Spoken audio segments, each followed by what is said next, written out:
Colonel Potter, sir, my last wish is to be buried in my mother's wedding gown. I've seen these Dodgers for 40 years, all the tricks. Dismissed! Imagine American television without MASH. It's tough, right? That's because the show wasn't just popular. It reshaped what a sitcom could be. Premiering in 1972, during the final years of the Vietnam War, MASH was set in the Korean War and blended humor with heartbreak. She said I had an unhappy love affair. So I said, was it one of my doctors? She said, no, it was your priest. Its quirky characters explored the absurdity of war and resilience of the human spirit. It quickly became a fan favorite. But behind the scenes, the show was constantly evolving. As it dove deeper into social commentary and complex character arcs, tensions sometimes rose. Several beloved stars eventually made the difficult choice to leave. Were their exits personal, professional, or due to creative conflicts? The reasons may surprise you. Let's take a closer look at what really happened. A war story told with heart. There's a lot to unpack with this one, but before we get into it, let's rewind the clock and look at how this legendary series came to life. Like many other impeccable TV series, the story of MASH begins not on television, but in a book. Back in 1968, Dr. Richard Hooker, the pen name of Korean War surgeon H. Richard Hornberger, published MASH, a novel about 3 Army doctors. The novel was a fictionalized account of his time as a mobile Army surgical hospital doctor during the Korean War. And thanks to its mix of gallows humor with moments of human warmth and bitter reality, the book soon became a bestseller, catching Hollywood's attention in the process. 2 years after the book was published, director Robert Altman adapted the novel into the film MASH, a satirical black comedy that was both irreverent and sobering. The film starred Donald Sutherland as Hawkeye Pierce and Elliot Gould as Trapper John, and it struck a nerve with audiences, especially as the Vietnam War loomed large in American consciousness. The film soon became a critical and commercial success, winning the Palme d'Or at Cannes and an Academy Award for Best Screenplay. But the real cultural explosion came 2 years later, when CBS adapted the concept into a weekly TV show.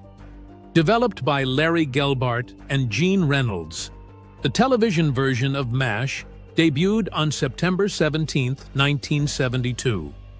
It kept the wartime setting and the offbeat humor, but introduced a more serialized, character-driven style that allowed for deeper emotional storytelling.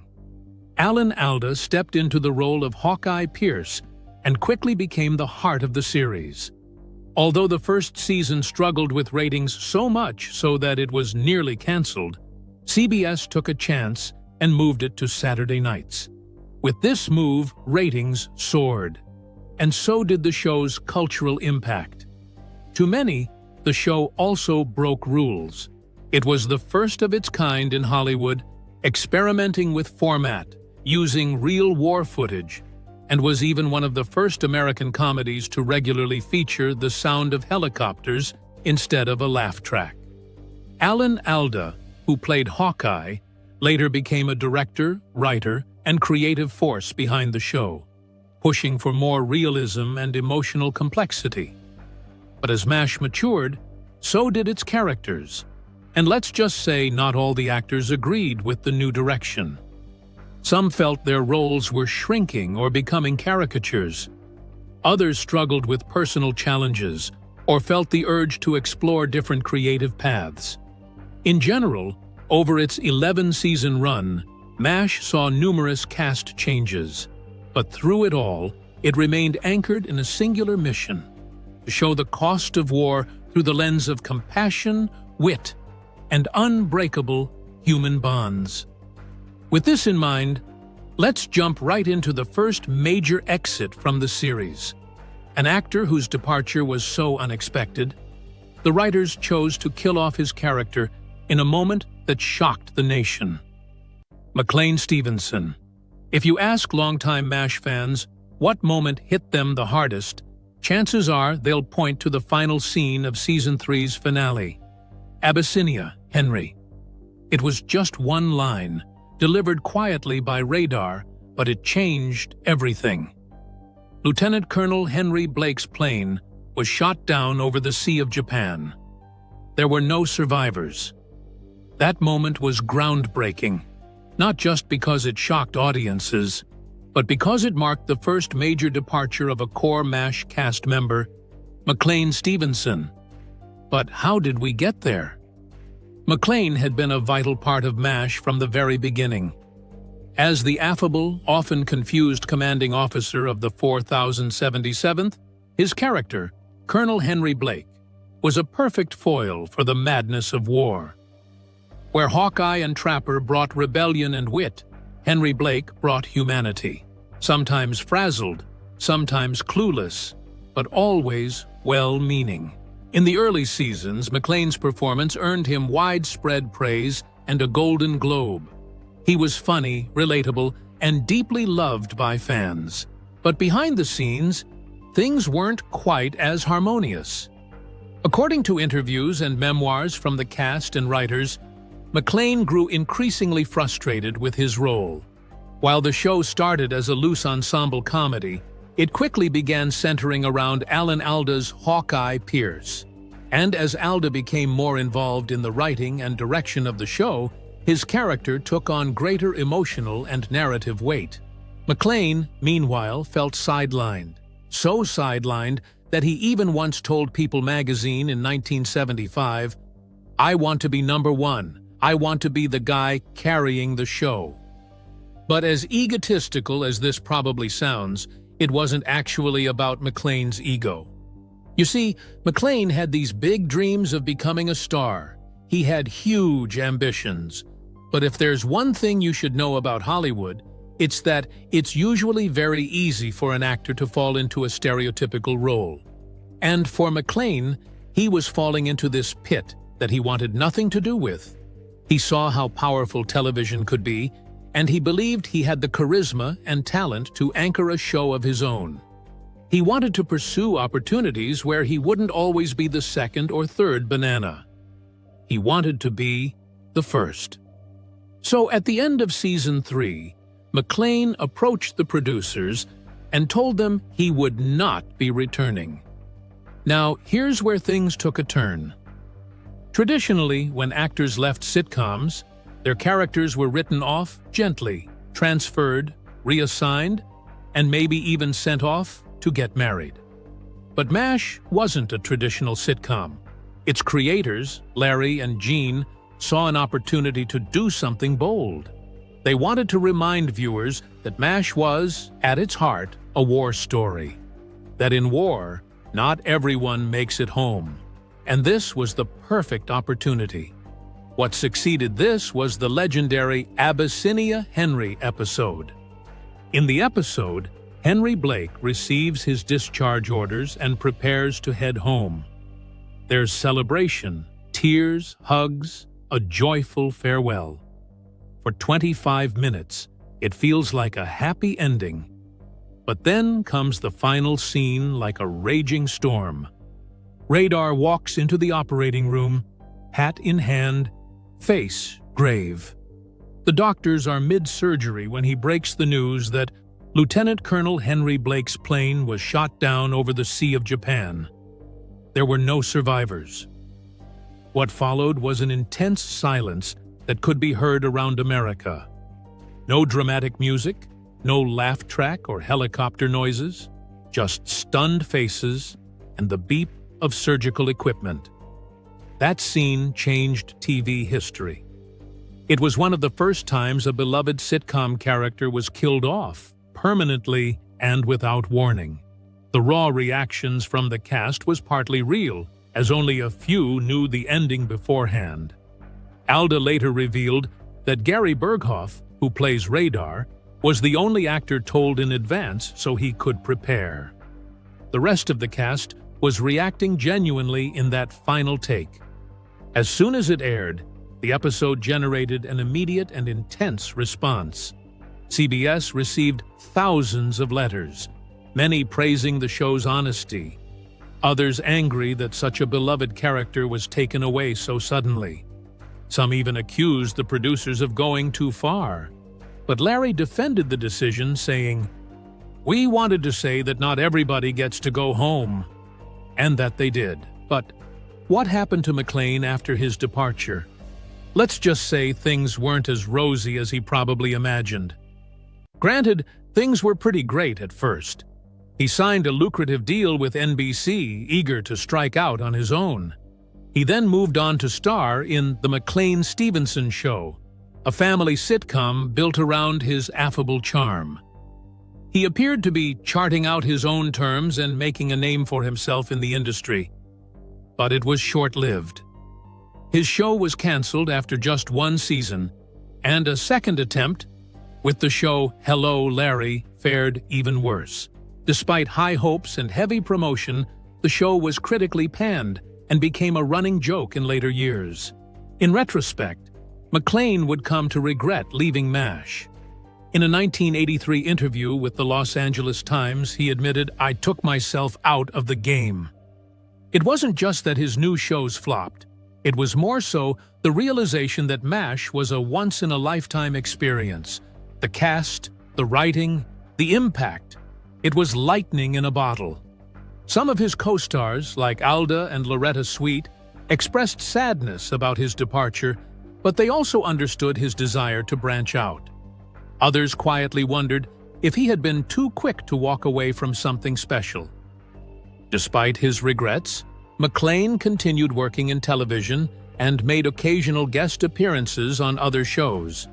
But he never found the same level of success or emotional connection with audiences as he did playing Henry Blake. When he passed away in '96 at the age of 68, tributes poured in from fans and colleagues, with Alda remembering him as a wonderful actor and a good man, and Gary calling him a light-hearted spirit who brought joy to everyone around him. Say what you want about McLean, but in a way, his departure gave the show its soul. And that's the irony. While he may have left to find his big break, the role he walked away from became the most enduring of his career. But if you thought McLean's departure was nerve-wracking, Wayne Rogers' exit from MASH was something else entirely. Quiet, complicated, and full of drama behind the scenes. Wayne Rogers. While McLean got a farewell episode, a tearful goodbye, and a moment that became TV history, Wayne Rogers simply disappeared.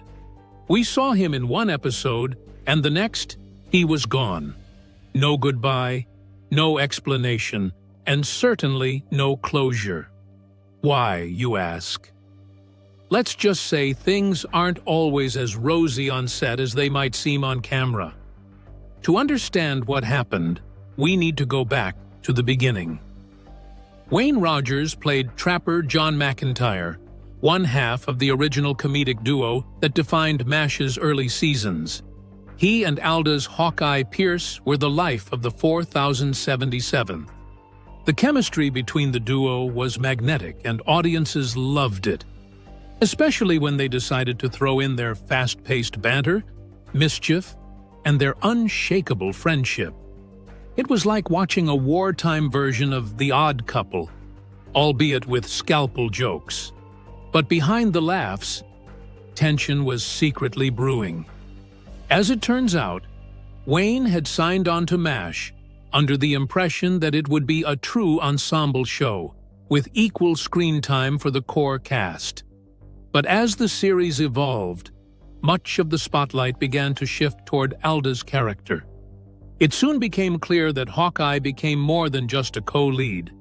He was now the moral center of the show, the emotional anchor.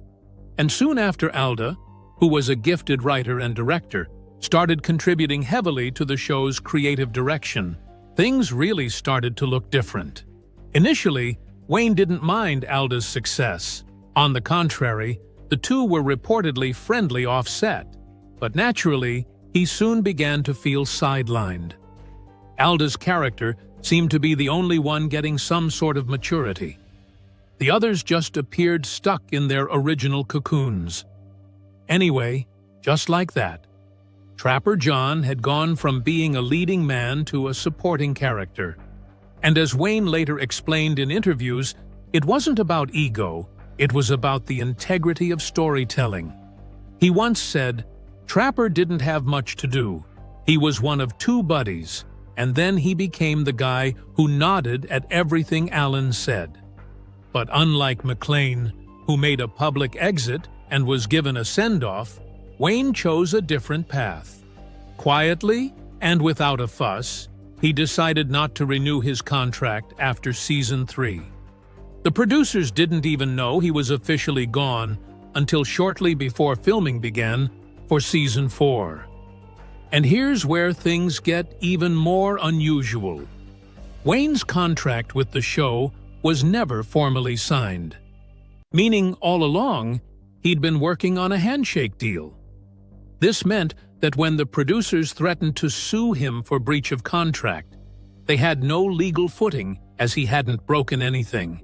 He had simply walked away from a show he no longer believed was giving his character the space to grow. His departure was abrupt, and it left the writers scrambling. As a result, they had to rework the opening of Season 4, explaining in the first episode that Trapper John had been discharged while Hawkeye was on leave. The reaction from the audience was brutal.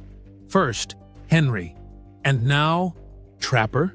Was this even real? To make matters worse, there was no farewell scene for him. No hospital party, and most importantly, no heartfelt goodbye. With the producers scrambling to do damage control, in Wayne's place came Mike Farrell as B.J. Honeycutt, a character written to be more grounded, emotionally complex, and perhaps less rebellious than Trapper.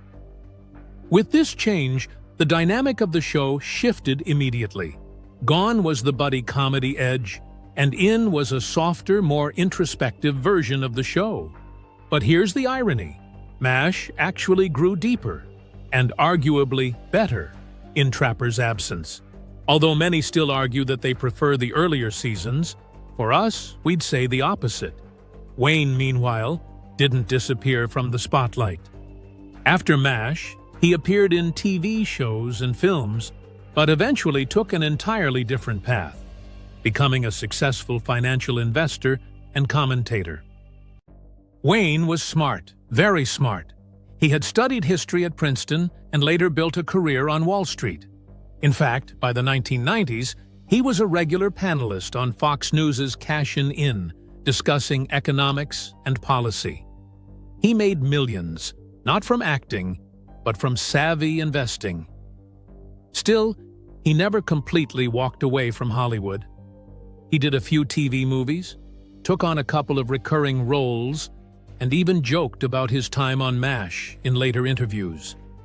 Despite the suddenness of his departure, there didn't seem to be any lasting bad blood between him and the cast. In fact, Alda once said, "Wayne is one of the smartest people I've ever worked with. I missed him a lot when he left." That friendship remained intact. And when Wayne passed away in 2015 at the age of 82, Alda tweeted, "He was smart, funny, curious, and dedicated. We made a pact to give each other a hard time for the rest of our lives, and I'm sorry we won't have the chance." Although Wayne left MASH at the height of its early popularity without fanfare or applause, he's still remembered with affection by fans who loved Trapper's playful grin and easygoing charm. We've been all about how all of these actors left to pursue other paths. But how about those who left because the series was so emotionally challenging? Gary Burghoff. It's ironic, considering he was the heart of the team, but Gary Burghoff didn't leave MASH with fanfare or celebration. He left quietly, painfully, and for reasons far deeper than most people ever realized. To fans, Gary was Radar O'Reilly, the wide-eyed company clerk with uncanny intuition, a teddy bear under one arm and the war under the other. Radar could hear helicopters before anyone else. He had a sweet almost childlike innocence that softened the harshness of the battlefield. And while Hawkeye and Trapper broke rules and Henry Blake fumbled through leadership, Radar was the glue, soul, and some might even say the emotional heartbeat of the 4077th. But behind that soft voice and nervous smile was an actor slowly unraveling under the weight of it all. Gary was the only actor to reprise his role from the original 1970 MASH film, and in doing so, he brought a vulnerability to Radar that didn't exist in the film. The movie version of Radar was more mischievous, even a little sleazy. But on TV, Gary shaped Radar into something unforgettable, a symbol of lost innocence during wartime. In fact, his performance was so iconic that he was often considered irreplaceable. And yet, by season 7, cracks began to show. Gary was struggling, personally and professionally. The grueling production schedule of MASH, combined with his own perfectionism, began to wear him down. He had long battles with anxiety and depression, something that rarely made headlines at the time, but deeply affected his ability to cope with the demands of filming. Then there was the pain of being away from his family. By the late 70s, Gary was married and had a young daughter. But the long hours on set meant he was constantly away from home, and he even later admitted that missing his daughter's early years felt like a mistake I never stopped regretting. In a 2018 interview, co-star Mike Farrell recalled, "Gary had emotional problems. He always felt that he wasn't getting the attention or appreciation he deserved. But I think he underestimated how much we all respected him." There were also contractual disputes stemming from the fact that Gary wanted better pay, more flexibility, and less screen time so he could manage his personal life. The producers, aware of how central Radar was to the show, tried to accommodate him as best they could. At one point, Gary was even granted more time off and fewer appearances per season. But it wasn't enough for him. Emotionally, he was done. And so, in Season 8, he made the difficult decision to leave MASH for good. But this time, unlike Wayne, the show didn't let him slip away quietly. Radar got a 2-part farewell episode titled Goodbye, Radar, one of the most heart-wrenching storylines in the series. In it, Radar returns from leave to discover the 4077th falling apart in his absence. At first, he tries to fix everything, just like always. But in the end, he realizes it's time to move on. His mother needs him back home. His community farm is in trouble. And, perhaps, Radar has finally grown up. The final scene of the episode is nearly silent. Just Radar, walking away, silhouetted against the Korean sky, his teddy bear left behind on Hawkeye's bunk. That moment was as emotional as it was touching, and it said everything the show couldn't put words to. And the audience felt that loss because watching him leave felt like saying goodbye to our own innocence. After MASH, Gary took a long break from acting. He made a few appearances, including a short-lived spin-off called Walter, where Radar becomes a rookie cop. But it didn't quite take off. Eventually, he chose to step away from Hollywood altogether, instead devoting himself to painting, wildlife conservation, and inventing. Yes, you heard right, inventing. He held several patents, including one for a fishing tackle system. His love for nature soon became a refuge and a way to heal from the pressures of fame and the emotional toll MASH had taken on him. Gary would later explain that he left for 2 reasons: my family and burnout. I wanted to pick up the pieces of my life. And who could blame him? Today, Gary lives a quiet life. He doesn't do many interviews. He doesn't chase the spotlight. But every now and then, fans will spot him at a convention or read a rare quote, and they remember the kid with the soft heart and the big ears who could hear choppers before anyone else. Now, let's move on to the man who played one of TV's most hilarious villains, Larry Linville. It's hard to imagine early MASH without Frank Burns, the rigid, petty, and hopelessly self-important character.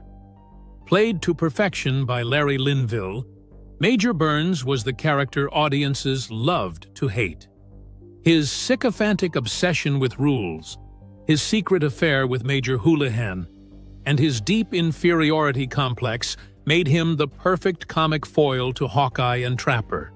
But as the show matured, Frank's one-note villainy began to stand out, and not in a good way. While other characters deepened, Frank remained stuck in a loop. His insecurities never evolved, and his prejudices were never challenged. And Larry, an actor with far more range than he was allowed to show, started to feel the strain. By the end of Season 5, Larry made a bold decision. He wouldn't renew his contract. In his words, he had taken the character as far as he could. He wasn't fired, and definitely wasn't pushed. He simply walked away, recognizing that MASH was growing beyond Frank's limited function. And the ripple effect was enormous. With Frank gone, the show was free to explore more layered moral conflicts. There was no longer a need for a cartoon villain. The comedy could come from irony and humanity, rather than slapstick and cruelty.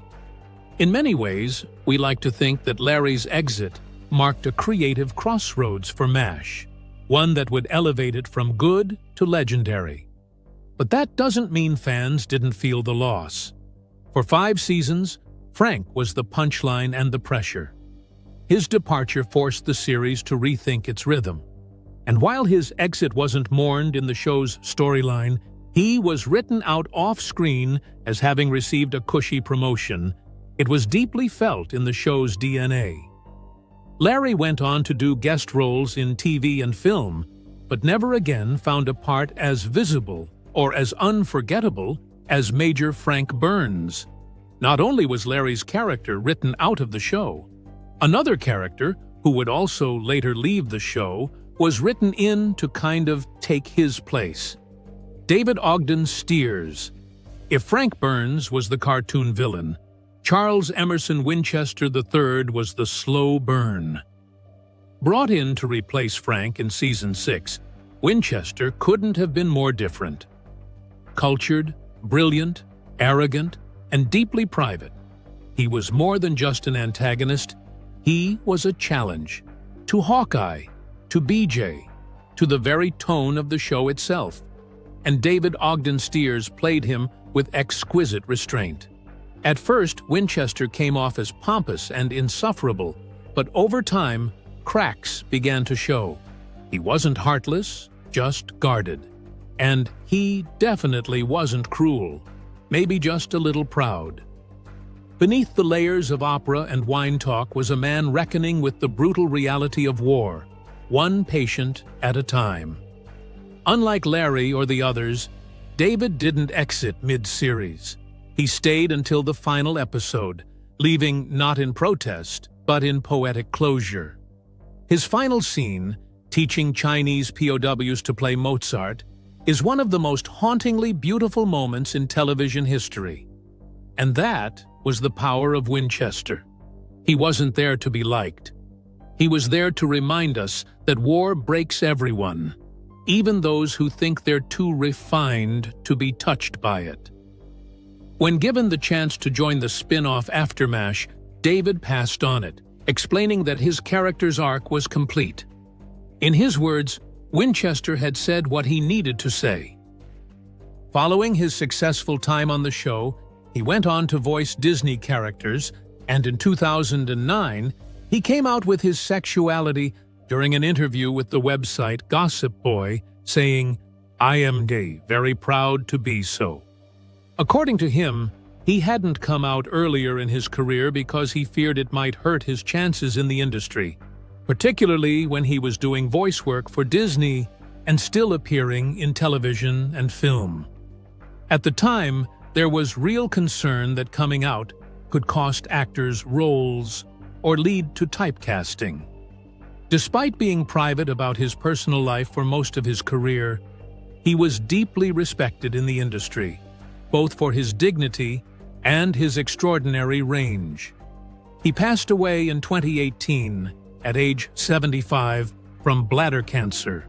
Still, his legacy remains not only in his performances, but also in the quiet courage it took to live his truth on his own terms. But we can't wrap this video up without some honorary mentions. Although the women in this show typically played background and supporting characters, their roles were pivotal to the development of the show's tone.